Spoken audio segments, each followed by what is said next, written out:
Hi, I'm checking if you can hear me.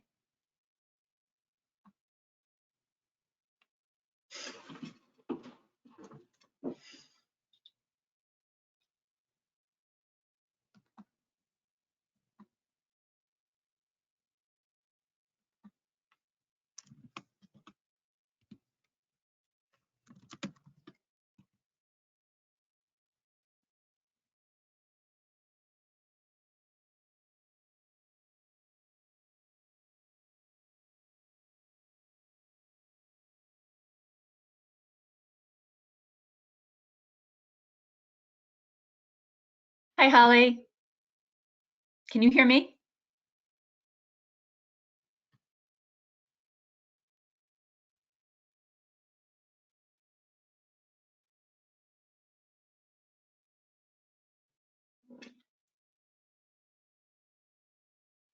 No.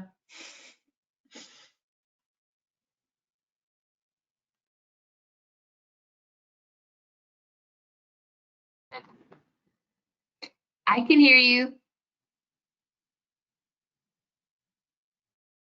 Can you hear me now?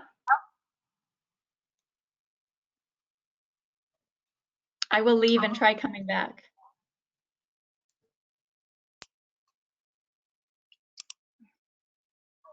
I'm trying again.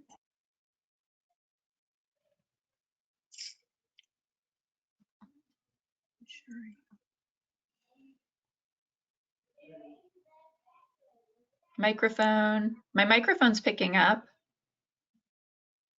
Sarah, do you hear me? I'm trying again.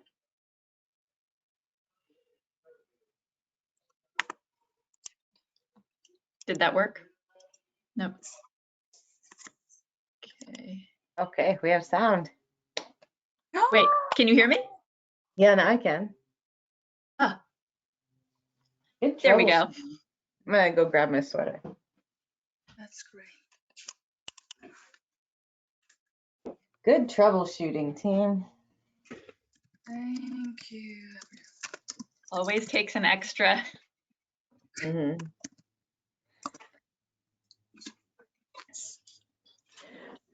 And Eugen, are you sharing the slides that I sent, or will I be able to click through them? What's the best thing for that? I will click for you. Okay. Thank you. Thanks so much for collecting the slides and keeping us on. You're welcome. Thank Thank you for you. your participation and support. Oh, of course. And hopefully people can't hear us as we're, or maybe they can. I wonder that every attendees can hear our voices. Mm-hmm. And before starting our webinar, I want to say, okay, oh, we have 2 minutes more, right, before starting our webinar. Mm-hmm. But still, I cannot unmute other attendees' voice. So as a organizer, I can say, but that 3 of us, maybe others cannot talk. I don't know exactly what issue is here right now. So sorry for that.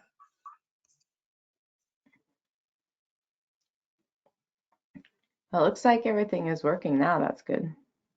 Mm-hmm.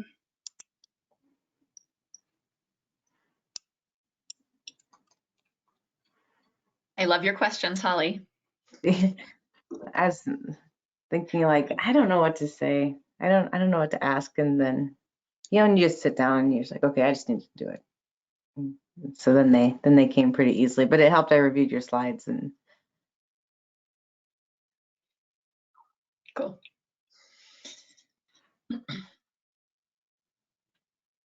I know we've gotten a couple of requests to make sure that they can get access to this, folks who couldn't log on. So that's good. I'm excited for this one. I'm excited for all of them, but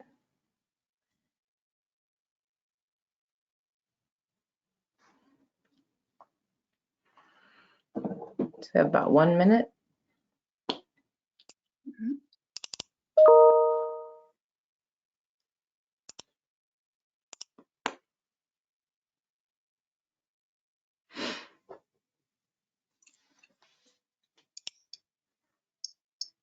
I have 3 churches right kind of ringing my house, and so I get these like church bells like, on the hour, every hour coming. I'm like, oh, it must be getting ready time to start.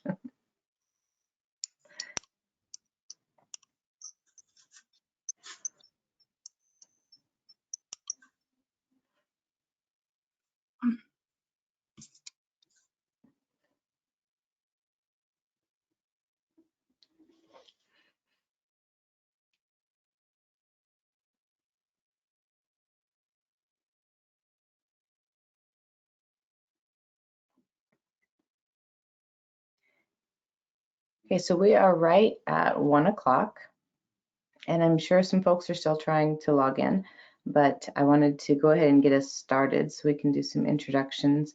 I'm really, really excited to have people on today for the UCEA Graduate Student Development Jackson Scholars webinar. We have Dr. Sarah Wolfen from University of Connecticut with us, and our topic was a very specific topic that we were thinking about for this webinar, and it was really related to helping students think of ways to publish or troubleshoot some maybe the issues you're getting if you're having rejections. And then we realized this would also be something that would be nice for early career faculty as well. So we actually broadened our invitation list to include folks there. And that is specifically after a couple of conversations that Dr. Wolfen and I had, where I was able to listen in on her mentoring and then have a conversation following up. And I thought it would be valuable for all of you actually to hear what she had to say, because I was even taking notes and I've been doing this a minute. So I will let Dr. Wolfen introduce herself and share what she would like to share, aside from being a fabulous colleague, an excellent professor, and now a member of the executive committee, correct? Yes. Mm-hmm. So I will mute myself and turn it over to you. Thank you so much, Dr. Mackey, and thanks folks for joining today during this busy week during January. And I'm really excited to be here to think about some different publishing strategies and share what I continue to think of as the hidden curriculum within academia, and especially within writing and the publication process. So Eugen, could you please share the next slide? And then the next slide. So we are in the Publishing Strategies Workshop.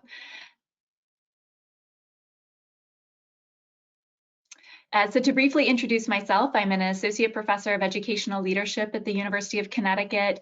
My research uses organizational sociology to understand the role of leaders in education policy implementation. I've done a lot of work around the role of instructional coaches in reform efforts, as well as how district and school leaders interpret and enact different types of instructional policies that are aiming to shift the nature of instruction and produce more equitable outcomes in schools and in society. I am a runner, and I oftentimes use analogies between running and the writing process and many aspects in academia. I have run marathons and even ultra marathons, but it all happens step by step. And so it's the same thing with publishing and writing, is very much a sentence by sentence, paragraph by paragraph, article by article process. I also shared a picture of open court reading because before I was in academia, I was a reading first reading coach and an elementary school teacher, and I had lots of questions about different instructional programs and about professional development and about whether and how they were equitable and whether or not they were good uses of resources. And those noticings and those questions continue to pop up in my work. I also have this image of the letter T because I'm a mom and I have a 7-year-old child, and his experiences in elementary school have helped me notice and learn new things about both our policy system as well as leaders' work. Recently, I asked my child what principals should look for when they go into classrooms, and right away, they said that principals should make sure that there were lots of books in the classroom. And I think it's really important that we listen to kids' voices, and we also pick up on what they're seeing through their eyes about policies and practices and whether or not things are quality and equitable. So this has sort of added my level of care and driven my research. Lastly, I have a picture from the before days. So before the pandemic, I used to love going to a good restaurant, having a very nice dessert.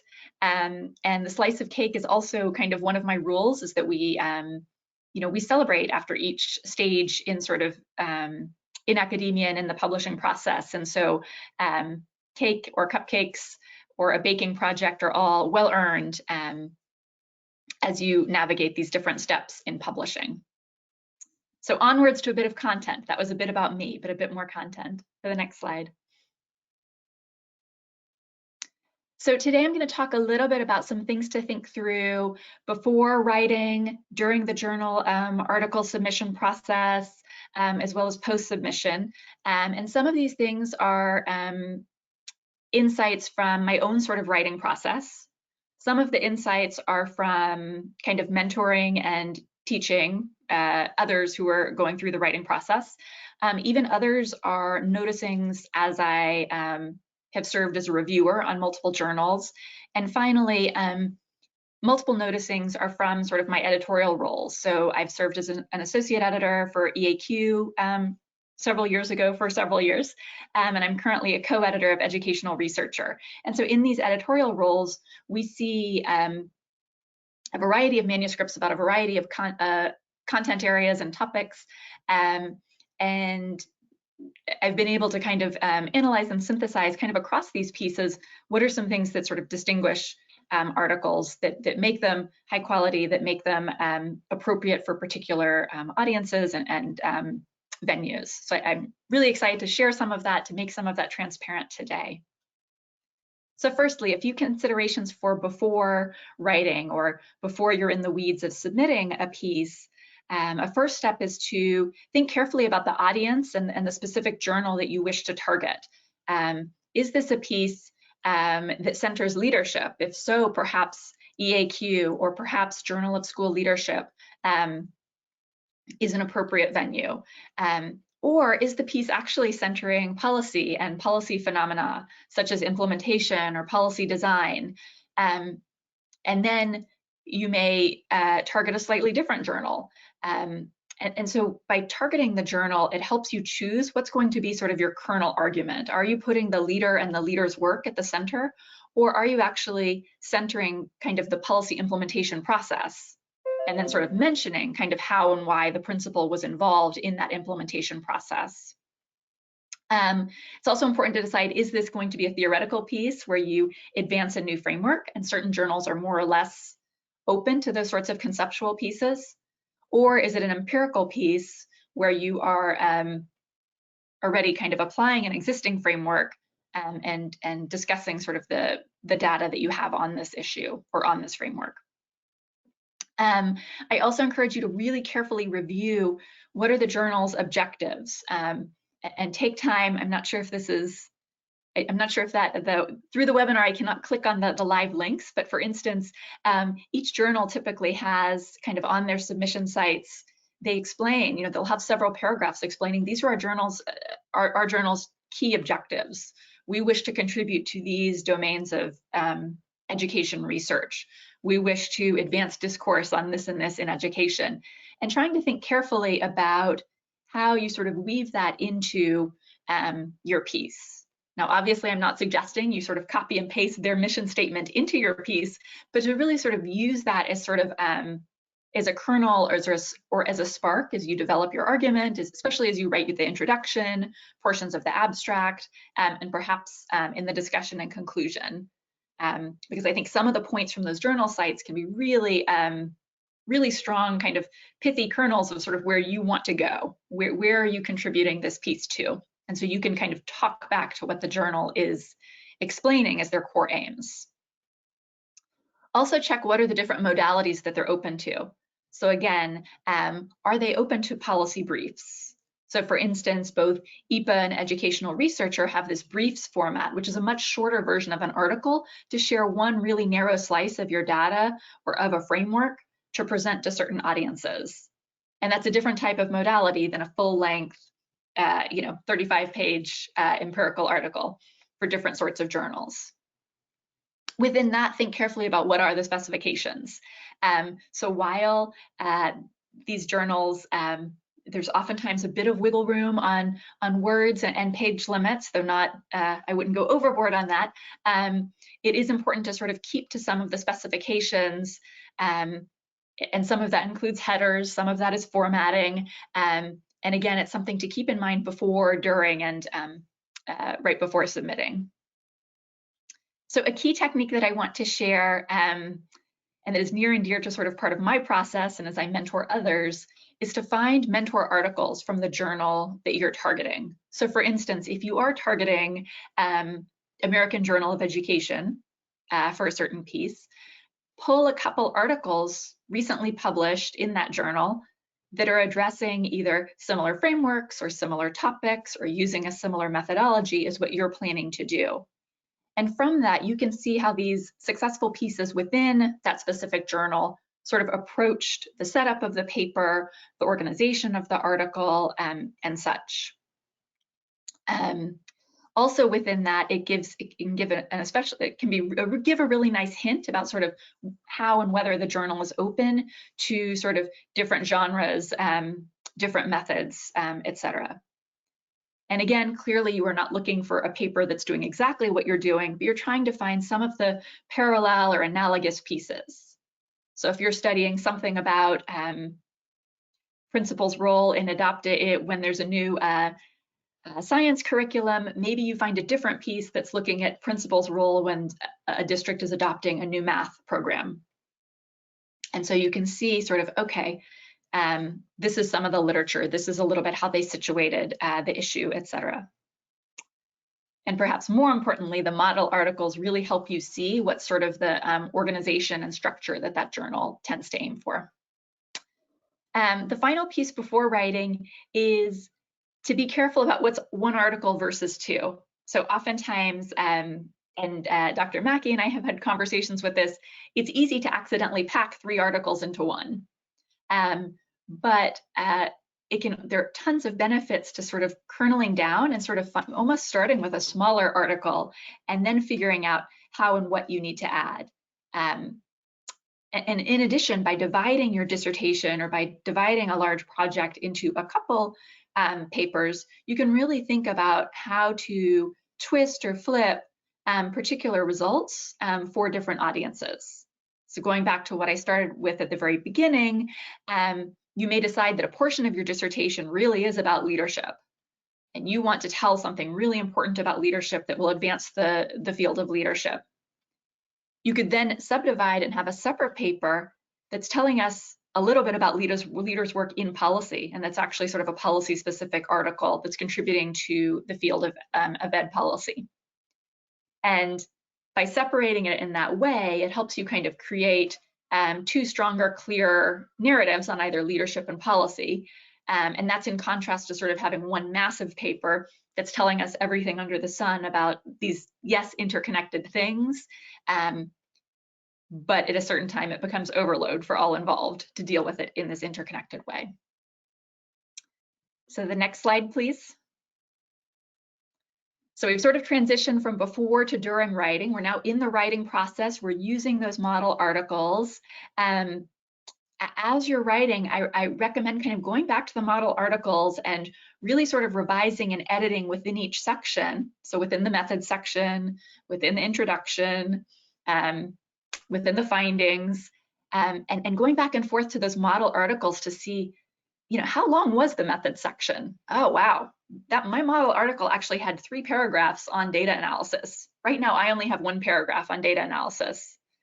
We'll come back to this in a moment, but things like that are a flag of, hey, I might need to add a bit more detail in my data analysis section to amp it up and make sure that I'm fleshing out the appropriate points on data analysis to meet the quality standards of the journal, to fully explain your techniques, etc. The other point on revising and editing within each section, which many of you may already be doing, is and different folks have different styles on this, but I tend towards, I often write out of order. So, you have a findings memo, you have a mostly formed literature review, you may write the methods kind of in the middle, but you're not writing from introduction to conclusion. And oftentimes I'll have a very rough draft or very short introduction, and it's not till the very end that I really flesh out what the intro is. Because in the intro is hopefully matching many things that you're saying in the findings and beyond. So thirdly, definitely consider the balance across sections. So make sure that you're saving room for findings, the discussion, and the conclusions. And this is something that's come up through reviewing and editorial work. Sometimes articles and manuscripts devote too much attention to sort of the intro, the setup, the background, perhaps the literature review, and then the findings feel short or feel quick. And you want to make sure that you're giving enough within the findings that when folks are doing an initial review, or when reviewers are really going into it, they can really see kind of the quantity and the nature of the results that you have that are there. And then in terms of the discussion and the conclusions, it's important that you save room for that, because that is where you explain your contribution back to the larger field. That is where you tie back and explain sort of how and why your results are a great fit to contribute to this journal and to this collection of scholarship. Fourthly, once you've sort of worked across the sections, even if you've jigsaw puzzled it or done it inside out, upside down, it is time to kind of check the consistency and the flow across sections. So double check that what you stated within the end of your introduction is really how you then set up the beginning of your findings. Double check that your summary statements about what your methods are consistent, or that you have nice transitions between the method sections or within the subsections within your methods that are clear. The final point, which could almost go in any of these slides, is to think strategically about how to build upon conference papers or even former course papers, or other sorts of reports and memos that you're doing to help you with your writing, and to sort of provide a launching point for full articles. Somewhat relatedly, ask for feedback, especially if you're doing something like expanding a conference paper. It's a great idea to sort of think through, if you presented a conference paper, who else was there? Who else was on your panel? Could I ask someone from that panel for feedback on a full manuscript? Next slide, please. So briefly, I wanted to talk through a few sort of high-level points that may be helpful as you're working section by section through sort of core sections of an empirical journal article. So first, in the introduction, be really clear about what type of paper it is. Is it a conceptual paper? If so, be crystal clear that you are proposing a new framework, or you are extending an existing framework to do something, and what it is that you're doing. In contrast, be clear if this really is an empirical piece. Make sure that it's crystal clear kind of the type of data that you collected and analyzed, and what that's aiming to do and how that's going to contribute. And all of that should be clear within the introduction. Secondly, in the literature review, I think the literature review is a classic case of sort of the Goldilocks effect. You don't want the literature review to be too long. You also don't want it to be too short. It's not a book report on everything related to your topic, but you also need to show that you've done enough of the lift and have enough of a sense of where your piece is sort of rooted and situated. Within that, make sure that you're really building an argument for your own study. And related to that, if you're using a particular theoretical framework, make sure that you're unpacking different strands of the framework. So for instance, if you're leaning on sense-making theory and planning to apply sense-making theory, make sure that you're teaching us about what are 3 or 4 of the major pillars of sense-making theory that you're going to draw on. And then it becomes important throughout the paper to show how you're drawing on those specific pillars of sense-making theory throughout. Within the method section, Make sure that you're including adequate details on either the qualitative or the quantitative or the mixed methods data collection and analysis. It's really important, particularly sort of in the initial review and from reviewers' perspectives, that those concrete details are there on what data you collected, how the sampling occurred, things like that. If necessary, if you feel like you have extra information, it can always be helpful to have an appendix with sort of additional information on participants or the sampling or the demographic information on particular contexts, etc. Turning to the findings section, a tip from qualitative research and qualitative writing is to really check the length of the quotes. When you have sort of a 1/3 page quote is sort of too long, right? So really thinking about what's kind of the kernel within participants' quotes that are key for your argument. And if it's a really long quote, it might make sense to sort of break it up and make sure that you're building sort of clear argumentation around it. I should say that there are certain sort of methodologies and sort of writing processes where it may be necessary to have a much longer quote, but then you need to be explicit about sort of how and why that's the case and really build an argument for that. Because if not, it sometimes becomes sort of a flag or a noticing that you're sort of asking the reader to do the analysis of the quote rather than you as the researcher doing some of that analysis in the background and then really sharing and highlighting the results from the quote from the other analysis. Another point within findings that I've noticed in sort of across several contexts is to be careful to separate the presentation of results from the discussion of results. So what I mean by this is that the findings section should typically be you sort of dropping in analytic, sort of high-level points about what you found within a data set and what it is teaching us about a particular phenomenon within a particular context.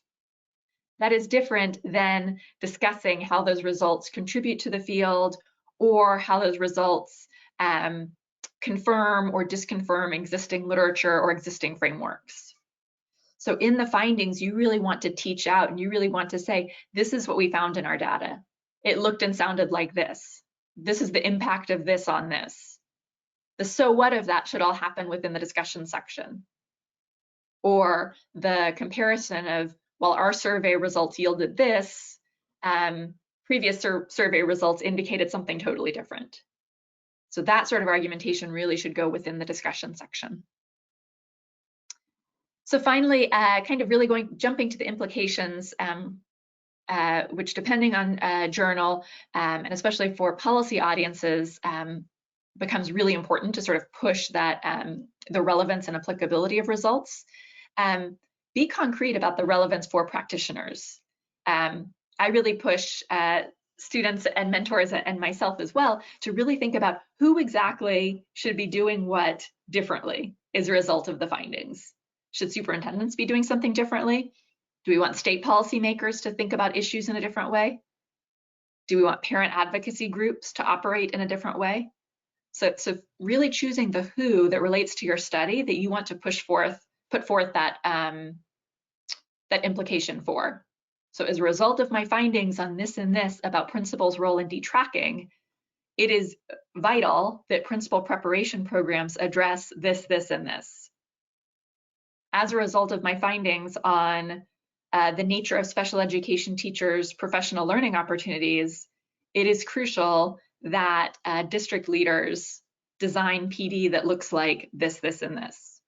So my implication has a very concrete who, and it's tied to my results, and it's really putting forth a suggestion of who needs to do what differently based upon the results that I generated or that you generated clearly through your study. Lastly, be clear about future research directions. And several journals, including Educational Researcher, really want research to not just sort of be the one finding on the one topic that you so wonderfully kind of generated and packaged. Instead, what's important is that you're able to show and explain how others can apply and build upon your results to generate additional results that may confirm that or extend your findings, and just sort of push the whole field forward. And so in that, it can be really useful to share and give some food for thought about what other researchers should do. Other researchers should apply critical race theory to expose these aspects of Principal's work. Or other researchers should use survey methods to understand parents' experiences in school choice, and really sort of unpacking, like, what are the methods that should be used? Why would that be useful? What frameworks? My examples were not adequately fleshed out, but I'm trying to give a little bit of food for thought for being clear in the implication section about what future research could look like. Next slide, please.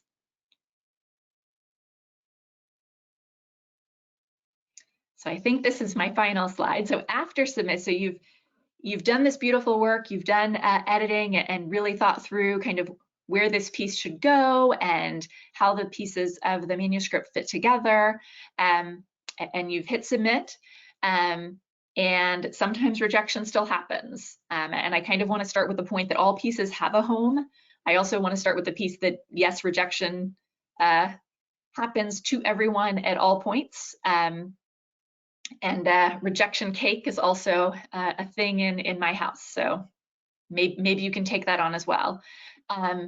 But with rejection, it is important to listen to reviewers. So when there is feedback, either from a rejection or from a revise and resubmit, hopefully, fingers crossed, because in contrast, revise and resubmit is very good news in the publication sphere. Listen carefully to reviewers. Even if reviewers are misinterpreting and you fairly strongly disagree, your task still remains to make your points even clearer. Your task remains to clarify somewhere. Sometimes it's exactly kind of how and where what the reviewer noticed. Sometimes you have to flip something somewhere else. Sometimes if you're not clear enough about the purpose of the piece, later below reviewers get confused or concerned. And finally, if you do have a revise and resubmit, it's important to clearly respond to the different reviewer comments in some sort of memo or table format. So really explicitly showing kind of based on, reviewer one, this was their first comment, bullet point, this is how we addressed it. We, thank you for this feedback. We added information in our methods section on A, B, and C. Comment number 2. I had concerns that the discussion section didn't mention this. Thank you. We added 2 sections to our discussion section that address A, B, and C. And I finally kind of want to say and link to the notion that, and going back to the notion of this all happens step by step with the recommendation to just keep swimming, to keep going with these processes, to ask mentors and advisors and colleagues and your cohort mates for suggestions, either on other journals to submit to or other ways to sharpen the piece as well as your writing. And I do hope that these ideas of sort of steps and considerations before, during, and after submitting help make some of this more transparent and help you keep swimming through this. So thank you, and I'm excited to have some questions and comments with Dr. Mackey, and then hopefully some of our audience as well. Yeah, so thank you, first of all. That was very, very helpful. And now, like the 3rd time we've had the conversation about it, I still learned some things. So I think that's an excellent sign, right? You have a good way of not only putting forth the point, but then I thought your illustrations were actually super helpful as well. So I'm sure that any of our graduate students listening probably probably appreciated that as well. So I have some questions, and I want everybody to know, if you have questions for Dr. Wolfen, type them out into the chat box, and we can then read them to her after we ask some of these other questions. And what I did is I thought about the different questions that we get through graduate student development, through the Graduate Student Council, through Jackson Scholars Network, about publishing, and it all just fit really well here. So not only did we try to provide more time for questions, but we also compiled some over the years, or the kind of a composite. So I want to jump first to your slide that you had that had the different sections of the manuscript pieces, which I thought was helpful, right? And could you speak just a little bit more, when I think about conceptual framing, about what it means to have it show up throughout, or how it gets woven in, right? Kind of this idea of, and starting your piece here and then making sure that you're also bringing it back. I'm glad you went back to that, because I think that threading the conceptual framework and threading the theory through from intro all the way through conclusions is A, really important, and something, and B, something I'm really passionate about and really work hard on within my own kind of writing and work. And so I'll give a few examples, or I'll try to give one example and sort of show that thread. You want certain portions of your theoretical framework and conceptual framework to show up even within the intro. Like you want to, in your intro, part of your purpose should be, I am applying structuration theory to understand the implementation of discipline policies in elementary schools.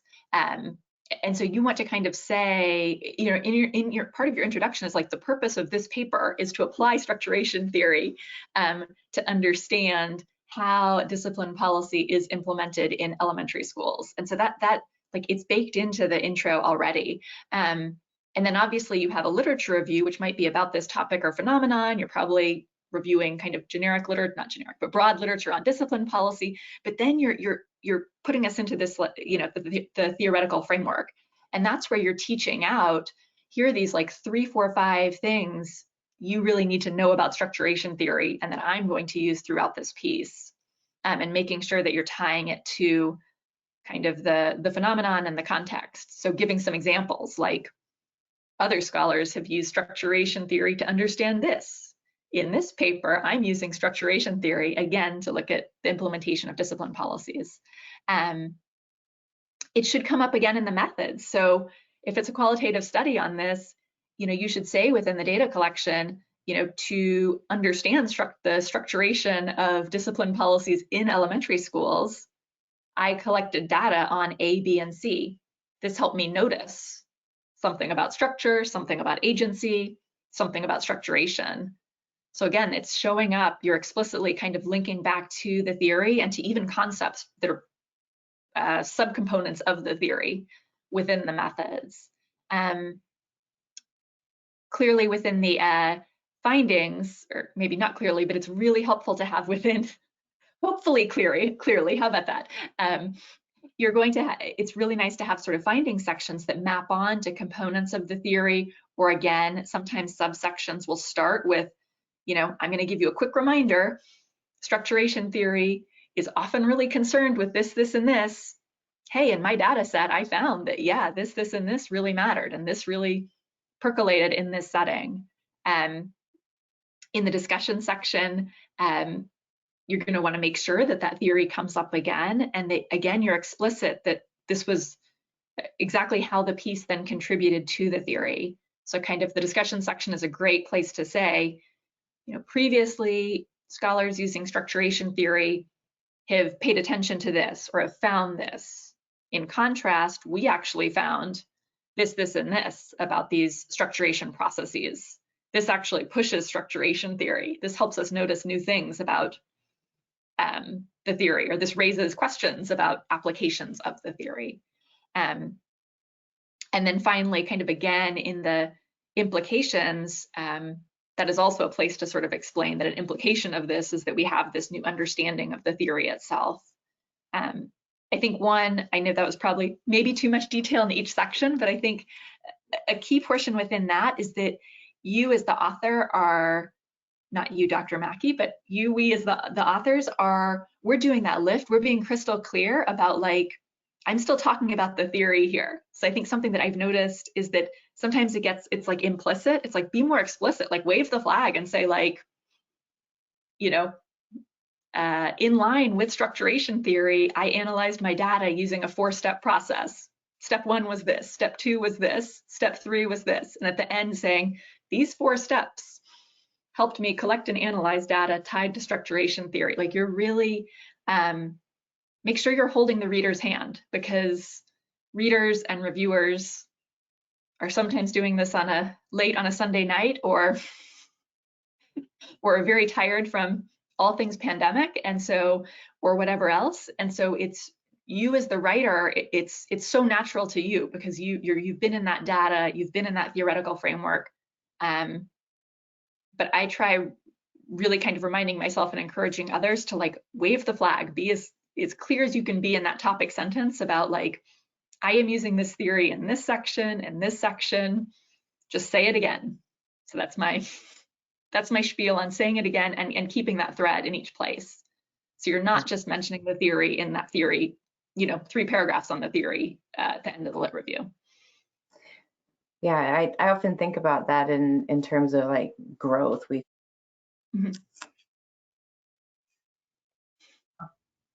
Okay, now I'm not muted?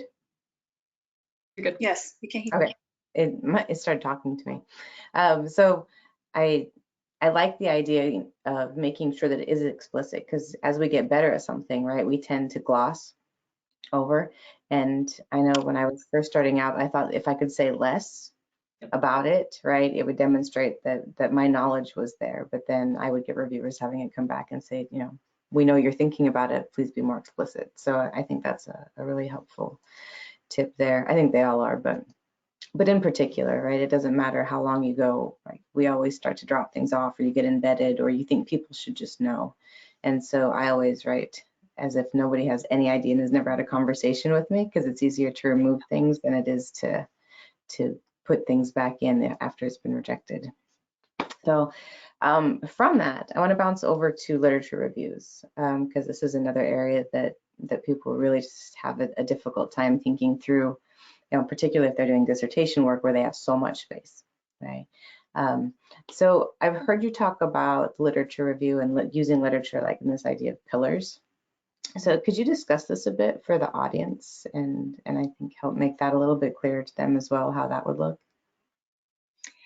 Yeah, so there are a couple things within that. I think it's really, it's important either within kind of an article lit review or in even a larger lit review to start to really sort of separate out kind of pillars of the literature, or sort of chunks or buckets of the literature, and sort of kind of keep those and analyze the sort of separate, not separate, but yes, kind of the separate sort of sections and arguments of the literature together. So for instance, we'll go back to discipline policies. You're doing a massive literature review on discipline policy. You might need a short section that's almost kind of a historical overview, or what's the historical trajectory of discipline policies. That becomes sort of one pillar or section of the literature review that you work within and build out, and sort of can craft an argument on that. That's separate. Then you might have a separate section on discipline policy that's related to, what do we know about the impacts of discipline policy? And so that's where you would be collecting kind of the impact studies on various discipline policies, and creating an argument that we know that discipline policies do this and this and this with regard to disproportionality. Discipline policies can lead to this, this, and this. They may have certain benefits in certain contexts. And then you might have a third sort of pillar or section that relates to, what are the mechanisms of discipline policy implementation? And so another sort of pillar or another stool that this lit review, or another bucket of this literature review, is really about that. And I think part of the push within that is that it helps you kind of really keep an argument within each of those buckets or pillars. And then you can build kind of the bigger umbrella argument across all of it, and helping explain like why for this particular study it was really important to take into account something about history, something about impacts, as well as something about the enactment itself, or at least to kind of situate it within what we know from each of those different buckets.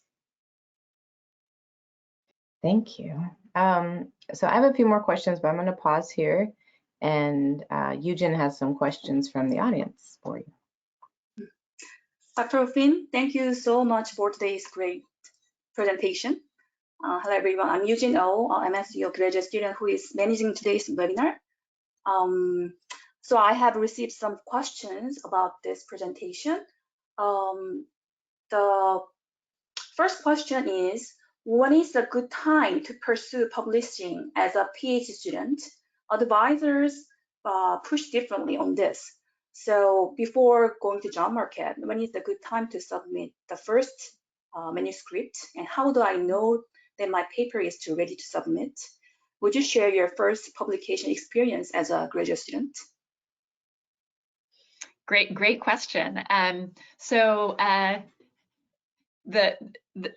probably use humor too much, but nobody is ever ready for anything. That's one of my mantras, and yet we have to do things, right? So, and no paper is ever ready for is totally ready for anything. But more seriously, I mean, it's and with that, I really think there's never also a wrong time to like take that leap. But you do need to be thoughtful about what can best set you up for the submission process. So thinking about that, I think that you know, I strongly encourage students to try publishing. I know different institutions call these different things, but they're qualifying paper, or if you've done a pilot study for your dissertation, oftentimes those are of, you know, can be bolstered and be of publishable quality. And so I think that you know, it's a great idea to really think about how some of those qualifying papers or pilot study projects can be sort of amped up and refined and revised to submit. Kind of going, thinking back to what was my first. So I published a couple pieces that were co-written with advisors and mentors while I was in graduate school, and so that was probably my first sort of submission, was sort of a co-authorship piece, and my first individual submission was not until was from my dissertation data. So I submitted during the dissertation process, kind of from dissertation data. But going back, I think the you know, I think that when you're publishing and aiming to publish kind of as a grad student, this is a really great thing to sort of talk not just to your advisor to, but other mentors. So, you know, if you have a hunch that you have a piece that you would like to get out there, and, you know, if your advisor doesn't necessarily feel like it's the ideal time, you're open to have another conversation with somebody else if it makes sense to get the piece out there. This is also something that you can talk about with folks, you know, sort of thing that people talk about at UCA, or, you know, if it's a conference paper that you've presented, things like that really can and do have the legs to get out and to be published. And again, thinking carefully about what is the home for this, and, you know, is there a special issue coming out that really aligns with this, or is there a more targeted journal that would be open to this sort of piece, and things like that. So I think getting advice and kind of keeping your eyes and ears open for places that be receptive to your piece it can be really helpful, particularly at that grad student stage. Thank you for great advice. Next question is, what value do you place on journal ranking relative to journal fit? How should graduate students or early career professor be thinking about the relation of fit, ranking, etc.? Is it better use of time to try and get published where it's like to happen, or going for more challenging journals? And related, are there particular websites where we can go to find new or different journals to consider getting publicity in? Great. Sorry, Sarah. That's okay, no problem. I think can you hear me now? Yeah. Okay. Very good question. I will not use humor this time. I'll be very serious. Dr. Mackey knows how serious I am at all times. Okay, that was humor, but it's a very good question. I think that you want the intersection of both, to be frank.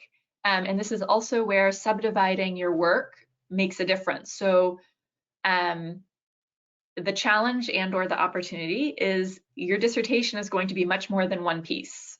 Hopefully your dissertation is 3 or 4 publishable manuscripts, ultimately.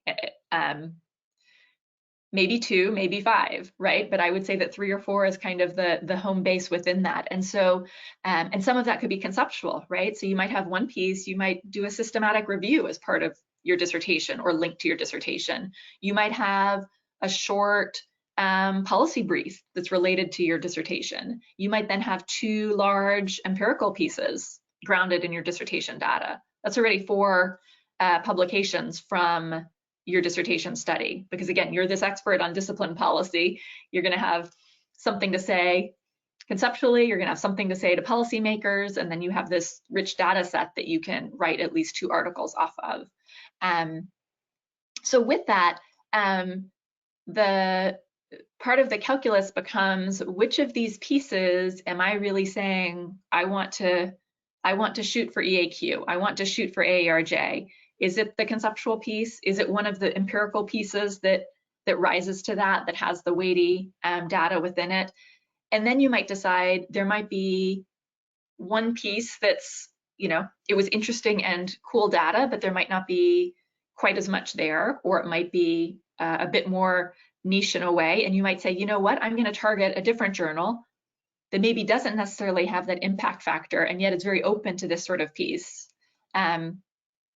And what's important and good about that is that it's still out for others to read and learn from. It's still something that that you can cite and that you can point others to.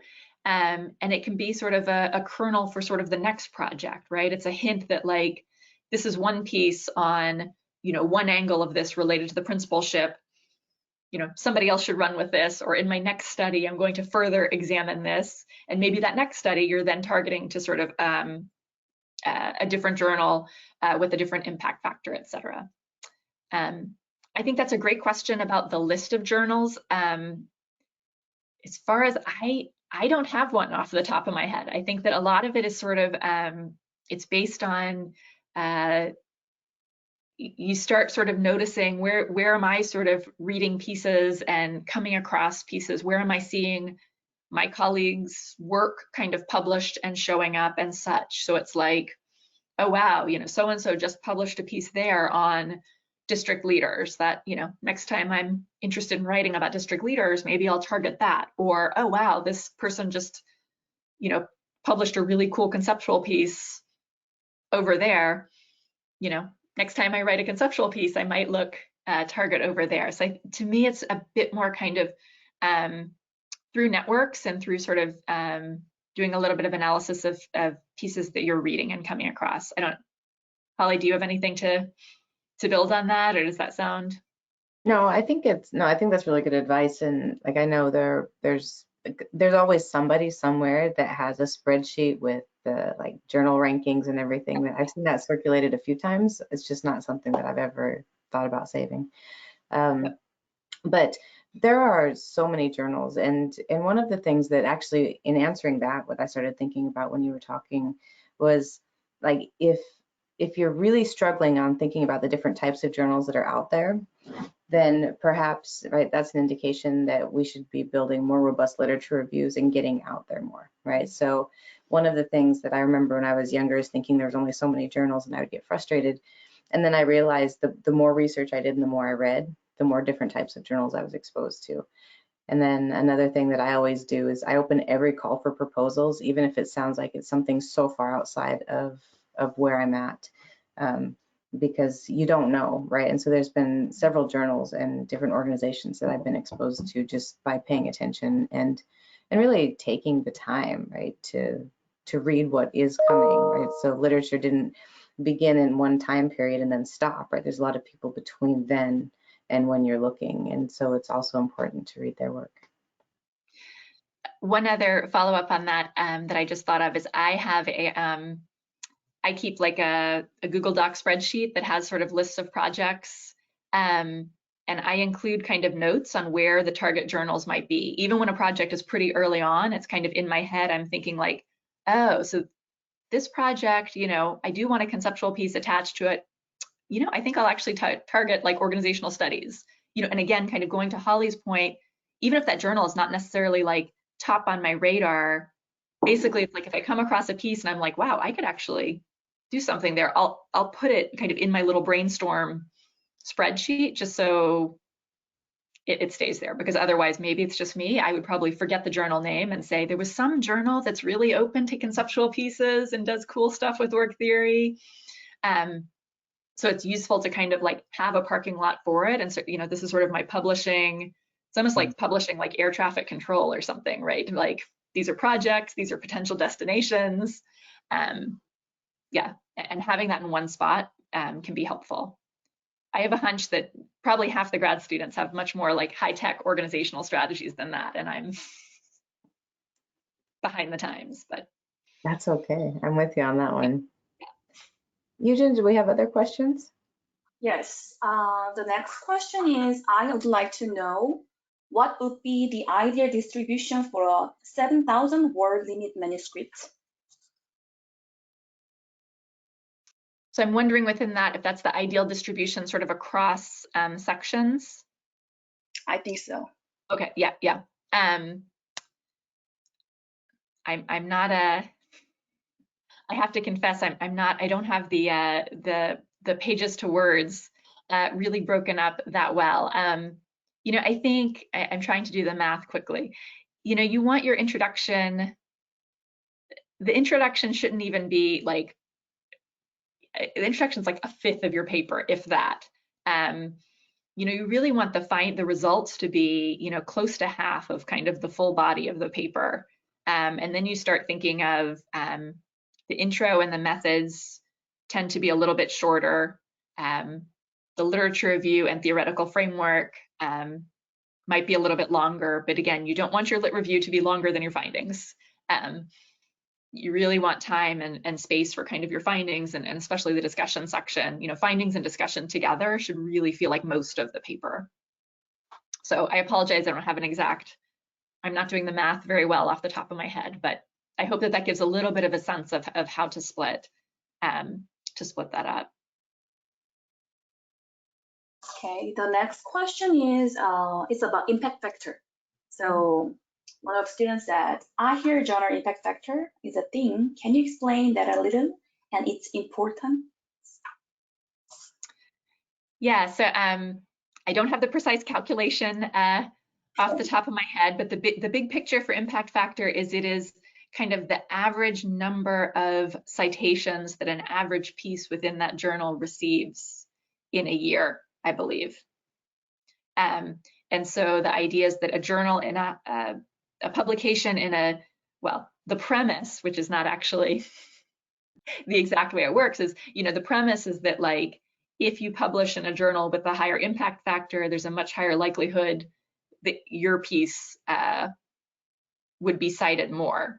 However, when folks have actually done those sorts of calculations, things are not always, law of averages. Somebody, you could have like the most cited piece in a very, in a journal with a lower impact factor and get a lot more citations than someone else who's published a piece in a high impact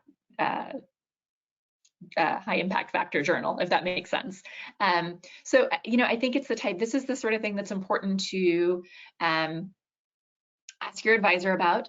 Also ask your department chair about if you're a junior faculty member. When you're in an institution, sort of ask like to what degree, tenure and promotion, during the tenure and promotion process, to what degree are you looking at impact factor versus other metrics, and sort of keeping that in mind, again, in sort of the balance of where you're publishing and how are you tracking kind of the use and application of your work more broadly, whether it's things like your H-index as a scholar, or even things like your work being picked up by NPR, by the Washington Post, right? There are other ways that people's work gets out there than just being able to make a nod that yes, I have a publication in a journal that has a high impact factor. That tells us something, but that clearly doesn't tell us everything about either impact or even kind of the quality or the degree to which your piece was cited and used.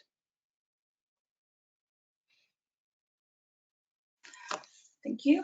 Another question is about reviewers' comments. So when I submit a manuscript and receive a reviewer's comments, but if I do not agree with reviewers' part of comments, how do I react with them? Can I reject the comments with the reasons, or is it better to accept them? Good question. And I will confess that I lean towards doing to listen to what the reviewers say. So listen doesn't necessarily mean you do exactly what they say, but you're really listening and taking into account what are they saying and what do I need to do to either clarify what I'm doing, which may mean you don't actually do what they ask you to do, but you do something else, right? So you're able to kind of read between the lines and say, I'm not going to actually run that additional analysis. However, I'm going to clarify in my intro, in my methods, exactly how and why my analyses do answer the questions that I want to answer. And to me, that's different than doing nothing. That's not ignoring what the reviewer said. But then there are other things that I lean towards really doing what they say. So, you know, I've had a couple revise and resubmits where reviewers have asked for, you know, whole new sections of lit reviews. And I nod and I do it. And sometimes that's reading a whole new set of, you know, rereading a set of literature, or, you know, and it's something that I not necessarily feel absolutely has to go there. But if you can't come up with a crystal clear kind of justification and how and why you're going to fix other things, to me, it's like, it might be safer is not even the word, but the more appropriate choice is to take some of that feedback sort of in consideration and sort of do those stops. Well, and I, you know, agree, right? just let's say that. But there are times I think that you don't realize how much more you know than what your reviewers might know, and your reviewers are a good indication of your audience. Yep. So, you know, I've even had times where, like, I thought something was so clearly like not like the reviewers really just didn't even read, right? Because if they had, they would have caught this. And then I realized, like, it really is typically you, right? Because you have to figure these are people who are selected to review who have some sort of knowledge of your area. And so when this is going out to the general public and they have perhaps no understanding of your area, right, then those things also need to be clear. And so sometimes it can be even just adding an additional citation, right? Sometimes it is going back into another section, but I've found that it's very rare that there isn't something useful I can take from every comment. But there have been a couple, just because I work in Indian Ed, that it was very specific. But I also want to kind of, thanks, Holly. And the one other point I want to add is that it is fair game to go back and ask an editor.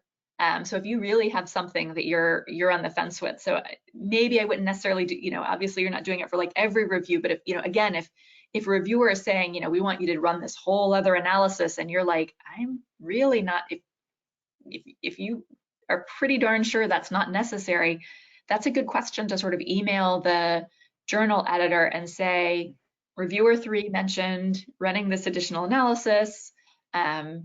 You know, I've been thinking through, and for these 3 reasons, it doesn't necessarily make sense. I'm doing a bunch of other revisions, you know, on behalf of, you know, across the reviews, et cetera. And sometimes they're able to give some guidance and feedback on that.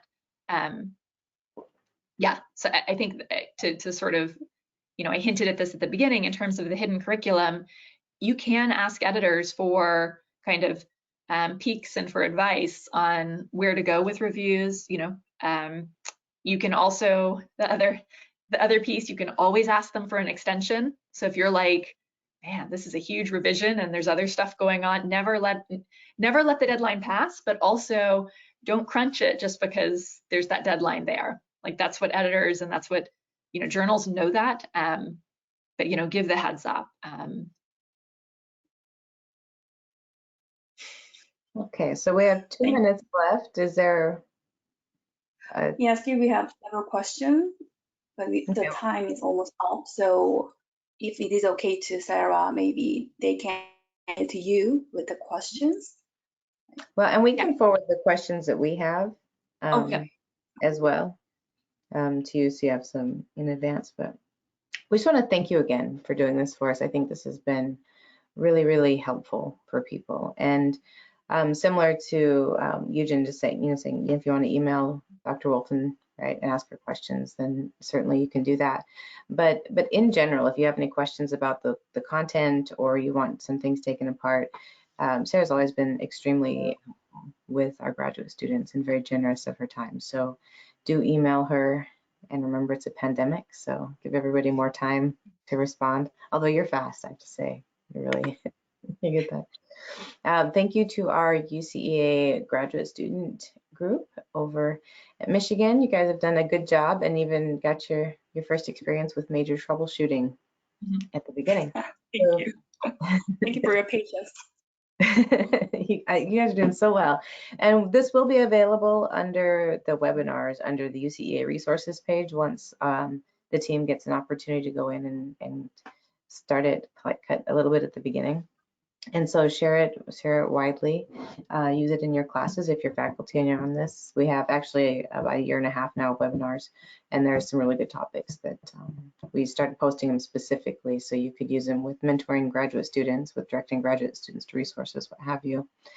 And just as a last, I'm going to copy and paste in here. The Journal of Authentic Leadership and Education just forwarded me not too long ago a special call, right? So they've switched locations and are starting up with their first issue in there. So there's a general call and there's a special call. So that's an opportunity for those of you who are on to think about if you have any parts of your work that specifically deal with ethics and authentic leadership and values within leadership. So get you going there. That's all I have. Thank you so much. And thank you, Holly, for chatting and for organizing this and for welcoming me. And I included my slides if that's useful as well. But thanks everyone for joining this afternoon. Thank you, everyone. Thank you, Dr. Wolfen and Mickey. Thank you. It's always sad watching the numbers go like